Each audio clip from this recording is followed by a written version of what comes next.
अस्सलाम वालेकुम dear students, I am sir Shahnawaz. और कैसे हैं आप लोग? खैरियत से हैं? उम्मीद करता हूँ खैरियत से होंगे। अच्छा, दो लेक्चर्स जो हैं वो प्रेजेंट इंडेफिनिट के हवाले से दिए जा चुके हैं। लास्ट टू लेक्चर्स में फर्स्ट में मैंने आपको इंट्रोडक्शन बताया, क्योंकि ये लास्ट लेक्चर है प्रेजेंट इंडेफिनिट के हवाले से, तीसरा और आखिरी लेक्चर है ये प्रेजेंट इंडेफिनिट का, ठीक है।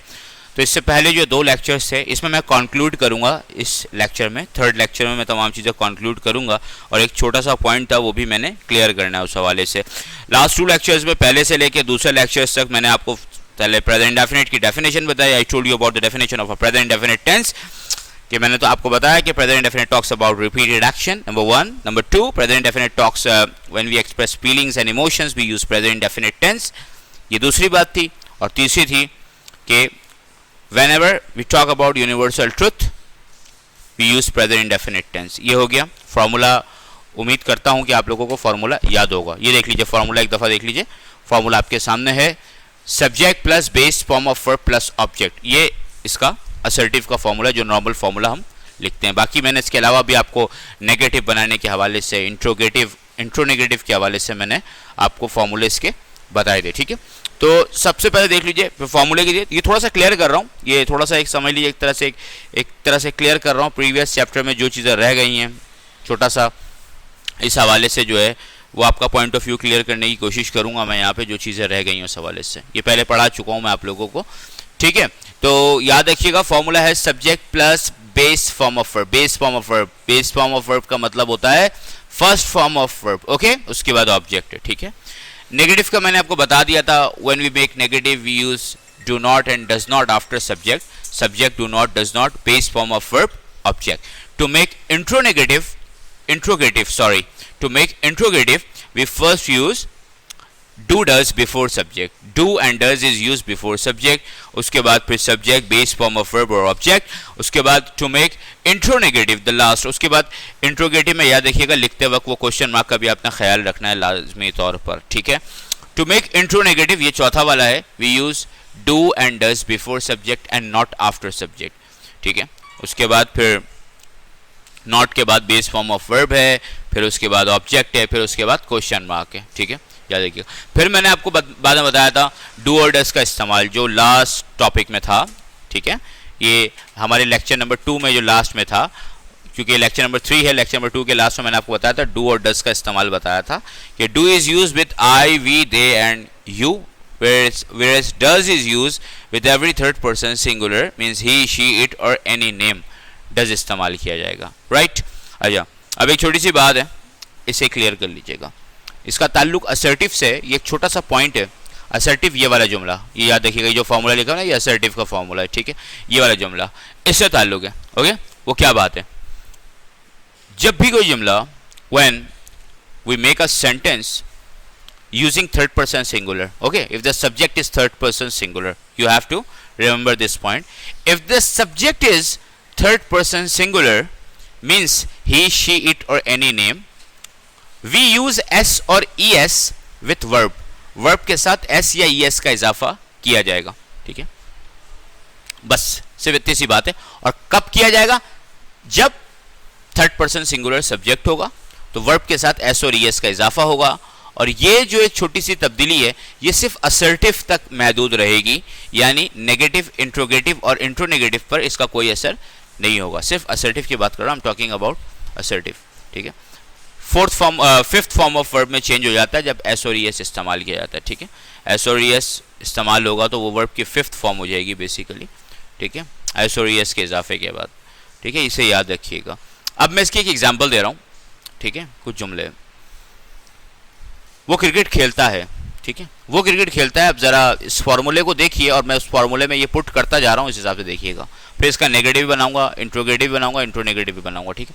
वो क्रिकेट खेलता है, ही सब्जेक्ट की जगह पर आ गया ही, ठीक है। वो ही, प्ले की जगह मैं बोलूंगा प्लेज, ठीक है। अभी आपको बताया ना कि जब भी कभी थर्ड पर्सन सिंगुलर होगा, ही होगा, शी होगा, इट होगा, कोई नाम होगा, ठीक है, तो वर्ब के साथ एस या ई एस का इजाफा किया जाएगा। He plays, PLAYS, plays, play के आगे एस लगाया है मैंने। He plays cricket, he plays cricket, याद रखिएगा, ही प्लेज क्रिकेट, अब इसका नेगेटिव में देख लीजिए, नेगेटिव में वही वाली बात है कि ऐसी कोई तब्दीली नहीं होगी।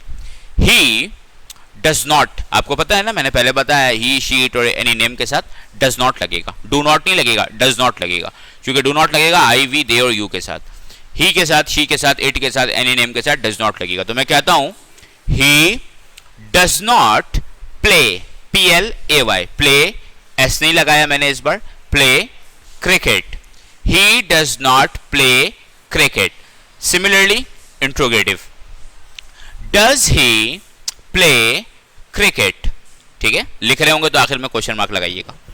और interronegative, does he not play cricket, right, आपको समझ में आया होगा ये, ठीक है। थर्ड पर्सन सिंगुलर के साथ एस और ईएस का इस्तेमाल वर्ब के अंदर, याद रखिएगा ये, ठीक है, that's a very important thing, ठीक है। इसके बगैर अगर आप लिखेंगे या बोलेंगे तो जुमला गलत कंसिडर किया जाएगा, ग्रामेटिकली जुमला जो है वो गलत कंसिडर किया जाएगा, ग्रामर के पॉइंट ऑफ व्यू से। ये लाजमी है कि जब भी कोई जुमला थर्ड पर्सन सिंगुलर से हम बनाते हैं तो उसके असर्टिव में एस और ईएस लगाते हैं, और प्रेजेंट सिंपल की बात हो रही है, यानी कि प्रेजेंट इंडेफिनिट की बात हो रही है, ये प्रेजेंट इंडेफिनिट के साथ खास है, ठीक है। वो अंग्रेजी पढ़ाती है, शी, ठीक है, अभी इस जुमले को दोहरा, शी टीच होना चाहिए था, लेकिन यहां होगा टीचेस, ईएस लगेगा, she teaches English, okay, right, she teaches English. अब इसके नेगेटिव पे आ जाइए, she does not teach English, समझ आया, पहले वाले में टीचेस क्योंकि वो असर्टिव था, नेगेटिव में टीच हो गया, ठीक है, डज नॉट के बाद, she does not teach English. Interrogative, does she teach English, interronegative, does she not teach English. Is that clear? अच्छा, इस जगह अगर मैं बोलूं मैं अंग्रेजी पढ़ाता हूं, आई टीच इंग्लिश, अब यहां मैं एस और ईएस नहीं लगाऊंगा क्योंकि आई वी दे और यू के साथ ऐसा कुछ नहीं होगा, ठीक है, सिर्फ ही शी इट और एनी नेम के साथ होगा। मैं कहूं I teach English, right, negative बना रहा हूं, I do not teach, don't या डू नॉट, ठीक है, सेम है, ठीक है, I do not teach English, ठीक है। इंट्रोगेटिव होगा, do I teach English, do I teach English, okay, और इंट्रोनेगेटिव होगा, do I not teach English, okay. लिख रहे होंगे आप तो इंट्रोगेटिव और इंट्रोनेगेटिव में लाजमी तौर पे क्वेश्चन मार्क आखिर में लगा दीजिएगा, ठीक है। ये था प्रेजेंट इंडेफिनिट के हवाले से वो बात जिसकी वजह से मैंने लेक्चर 3 में इसको कवर किया, लेक्चर 3 में रिकॉर्ड कर रहा हूँ इस वक्त। एक छोटी सी चीज़ थी, रह गई थी, मैंने सोचा था कि इसको सेपरेटली जो है वो आपको समझाऊंगा ताकि ज़्यादा बेहतर तौर पे समझ में आ जाए, ओके, राइट। तो यहाँ तक मैंने आप लोगों को प्रेजेंट इंडेफिनिट पढ़ा दिया है। कंप्लीट तो कोई चीज़ नहीं होती, इसमें बहुत सारी चीज़ें हैं, मगर क्लास 9 तक के लेवल के हिसाब से मैं इसे कंप्लीट कह सकता हूँ। ये कंप्लीट प्रेजेंट इंडेफिनिट के हवाले से मैंने आपको बता दिया है, ठीक है। प्रेजेंट इंडेफिनिट एक बड़ा टेंस है, इसका इस्तेमाल भी बहुत ज़्यादा है, और इंग्लिश में तो बहुत ज़्यादा इस्तेमाल किया जाता है। प्रेजेंट इंडेफिनिट इंग्लिश में बहुत ज़्यादा इस्तेमाल किया जाता है, हमारी रोज़ाना की रोज़मर्रा की स्पोकन इंग्लिश में, रिटन इंग्लिश में प्रेजेंट इंडेफिनिट का एक बहुत बड़ा रोल है। अगर मैं कहूँ कि सबसे ज़्यादा किस टेंस को इस्तेमाल किया जाता है इंग्लिश में, तो वो प्रेजेंट इंडेफिनिट ही होगा, वो प्रेजेंट इंडेफिनिट ही होगा, ठीक है, तो ये याद रखिएगा। तो प्रेजेंट इंडेफिनिट के हवाले से मैंने आप लोगों को ये लेक्चर दिया है, प्रेजेंट इंडेफिनिट के हवाले से मैंने आपको ये बता दिया है, ठीक है। अच्छा, तो समझ में आया होगा उम्मीद करता हूँ इस हवाले से, ठीक है। लेक्चर को अब मैं क्लोज़ करूँगा, बहुत बहुत ख्याल रखिएगा अपना, उम्मीद करता हूँ कि समझ में आया होगा।